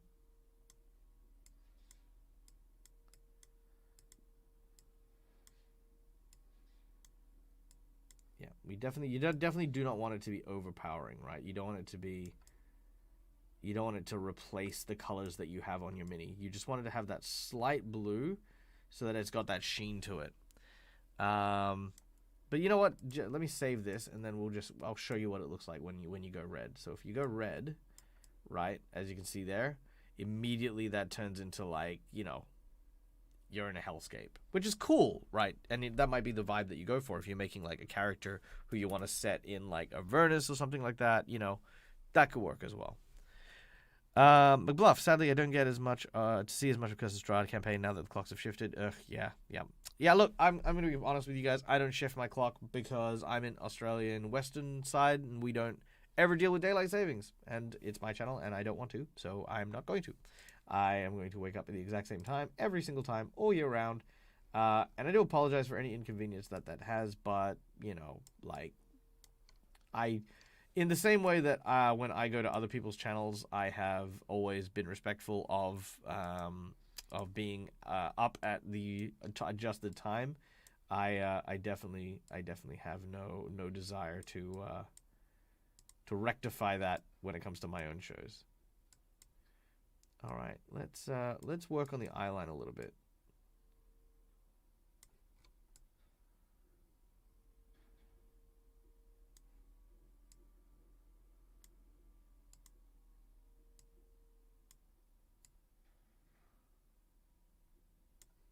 There we go.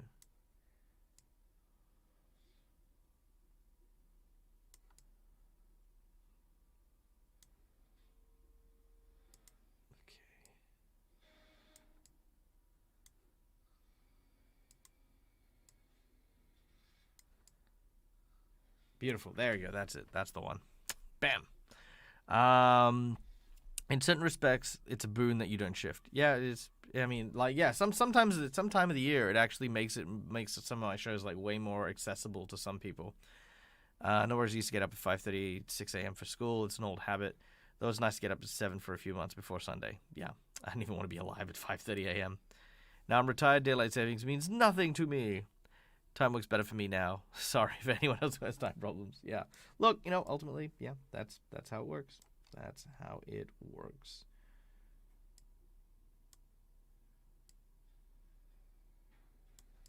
Okay. I think we're good. I think we've got something there. So I guess it's story time, right? I think it's story time. All right. So here we go. Whew. Let me get in the mood here. Okay, let's get some spooky music going. So, story time. For those of you who don't know, one of the things we do on this show when we get a hype train, which we have a level 3 hype train, is we tell a story, and the story develops and builds based on the character that we make. So, I'm going to do exactly that. Let's take a quick look here. Let's get some vibe music going before we tell our story. While everything loads up. Sounds, by the way, you guys can get from Sirenscape. Sirenscape is another people that I work with that allow me to use awesome sounds to make my games better. So,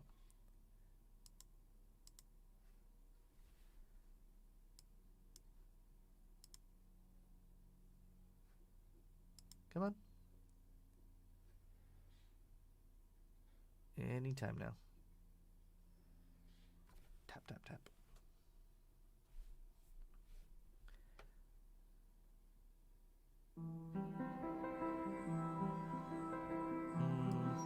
It's a bit too calm.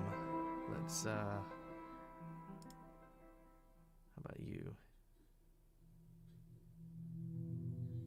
Ooh, yeah, this is it. This is the stuff. All right, here we go.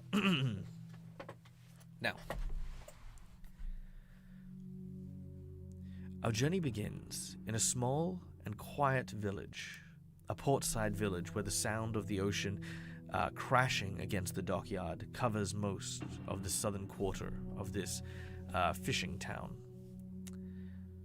You hear the sounds of some clattering glasses. A drunk is thrown from a tavern. He crashes into some crates. "Yeah, to hell with ya! Oh, I don't need your stupid anythings anymore." He picks himself up and dusts the grime and vomit from his shirt. He waves his hand in a dismissive fashion as he begins to make his way, staggering back home. As he does so, he sees two men looking kind of side-eyed at each other, standing on either side of a small alleyway. There, between them, a small child seems to clutch onto their belt, nervously, twisting the fabric as if ready and waiting for something to happen. The two individuals, tall boys, maybe about 17, 18 years old, the child no more than 10. The two larger of the boys look and begin to count what looks to be a small sack of coins. Eventually, they turn and gesture into the alleyway. The little girl turns and tries to run, but is quickly grabbed by the shoulder and escorted into the alleyway. The drunk kind of very confusedly adjusts his eyes. It's dark. Maybe she walked in with them. He turns to walk away. Now, because we got from level 1 to a level 2 hype train, the story continues.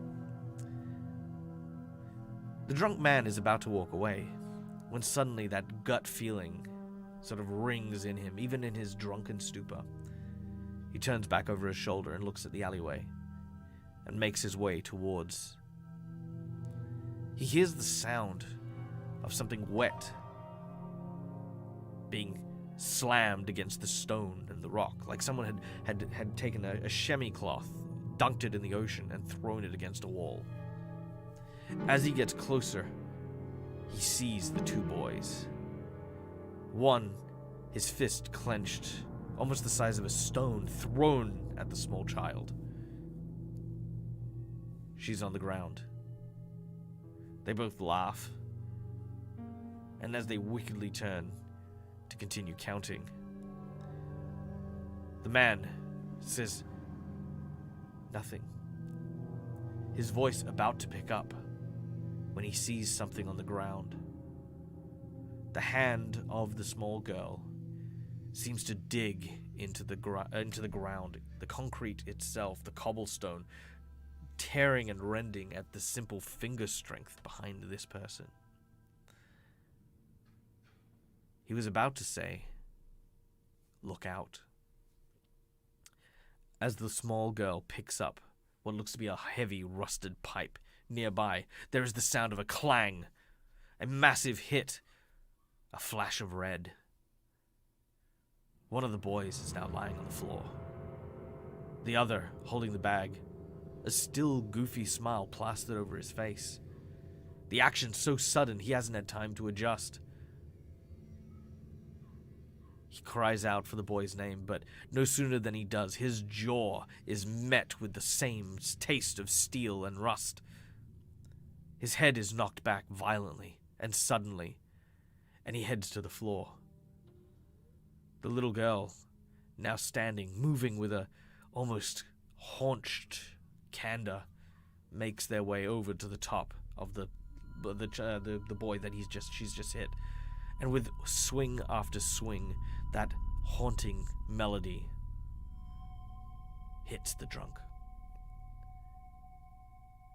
He watches as the boy, the last remaining one, seems to crawl away, blood pouring from his eyes. As he does so, the girl turns and he swears that in the darkness of the alleyway, a large, twisted horn seemed to grow out of her head. As she stepped into the moonlight, it faded as swiftly as it had appeared. Do it. They deserve it.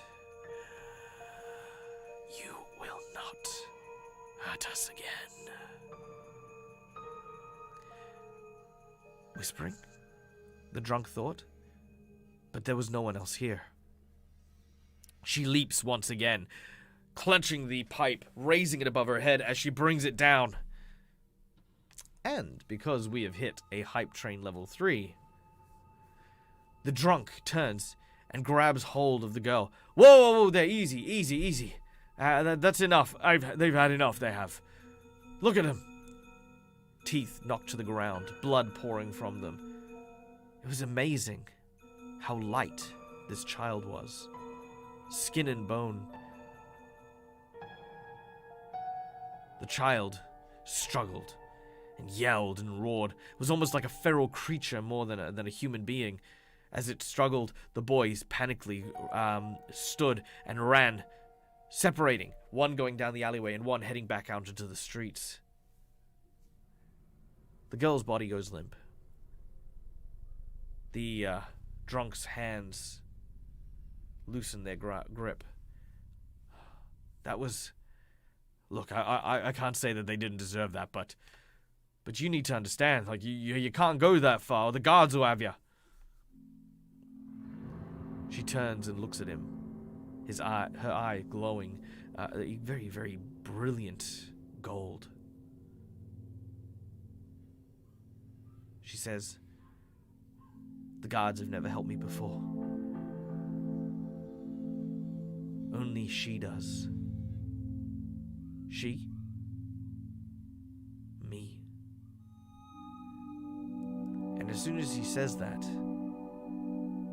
this small, wet moistness drips down the side of the forehead of the drunk. He wipes it from his brow as he holds this kind of viscous, inky black fluid from his hands.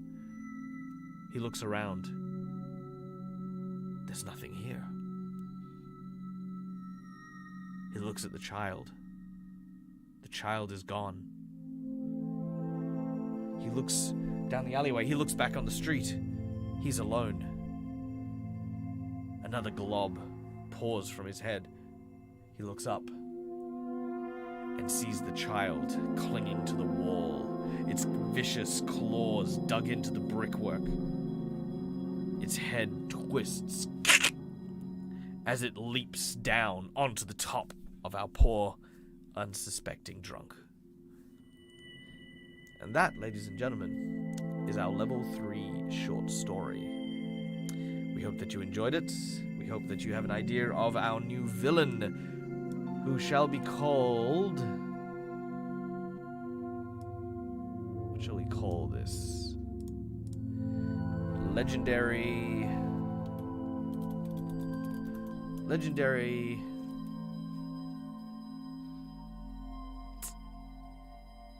Thank you, everyone. I appreciate that. We can turn off the spooky music now. Away with you! Away with you! Lore! Yes, we have created lore and backstory. So this is the legendary Karen. No. Let's go with the... let's go with the Forgotten. This is the Forgotten. Dark Kate. Ooh, I like that. That's kind of a cool name. Dark Kate. Okay, yeah, we'll keep that one. All right. So, ladies and gentlemen, that, I believe, brings us to the conclusion of today's session. Now, if you guys would like, I'm going to write this down very quickly, but if you join us on our Discord, you will be able to get the recipe for our new character that we've just made. Legendary Forgotten Child. And we'll write down the notes. So, orphaned and living on the streets. This young girl was no stranger to abuse from bigger kids, adults, and those seeking to exploit her. As time passed, her feelings, dark and malicious, were kept in check. But in time, such feelings eventually burst through. The entity is an imaginary friend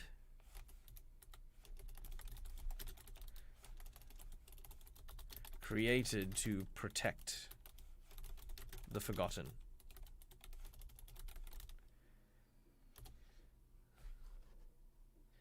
In moments, in times of pain, anger, or great stress, the seemingly weak and helpless child transforms into a monster, remorseless, cruel, and violent, without remorse. No, violent without restraint. There we go.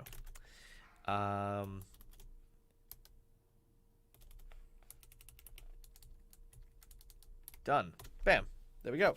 All right, so there you go. That is, ladies and gentlemen, the legendary Forgotten. Here's the recipe on Discord for on Twitch, so that you guys can all see and play around with that if you would like. You can also see all the techniques that I used, and you can actually look at a whole bunch of things like that.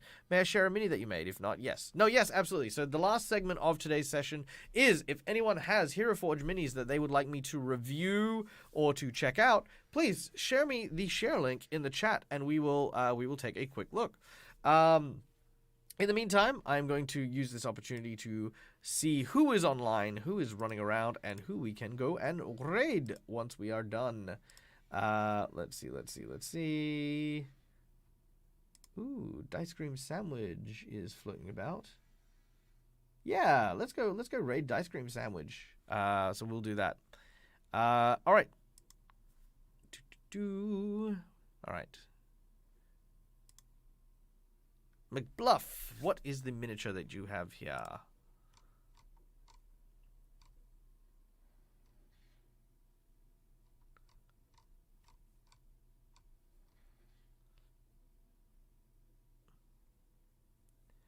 Raid. We are definitely going to go and raid. Here we go. McBluff's one. Just an idea I had a while back. A pirate captain seafarer with an oath with the creature of the deep. They would have given power in exchange for telling about the creature beyond the world's depths. Ooh, I like piratey characters.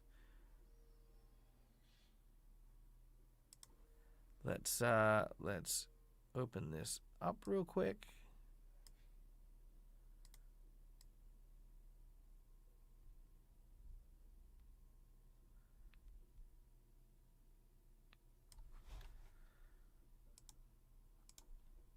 Nope, it's not gonna load for me.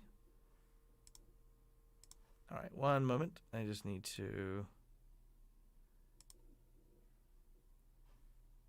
There we go. What is the raid message? We have... Raid 2. There we go. Those are the raid messages. All right. Aha, there we go.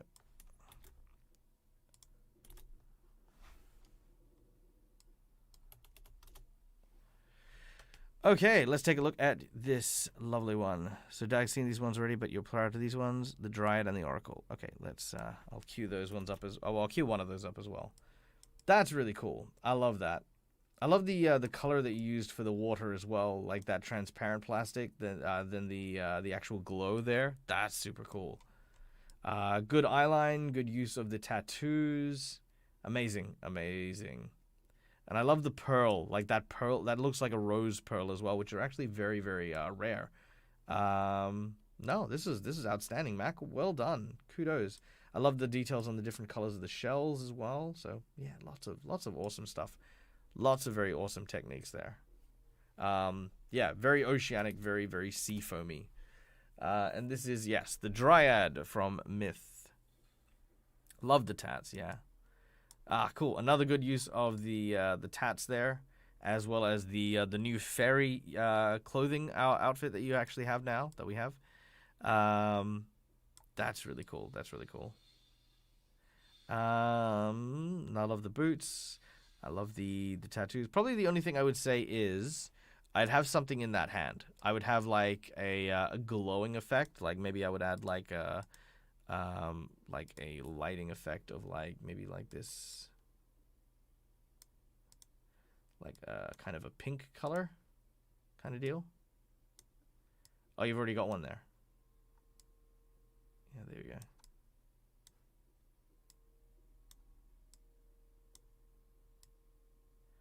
Yeah, like something vibrant, something to like add to that green and make that like kind of like really pop. But I think that's amazing too.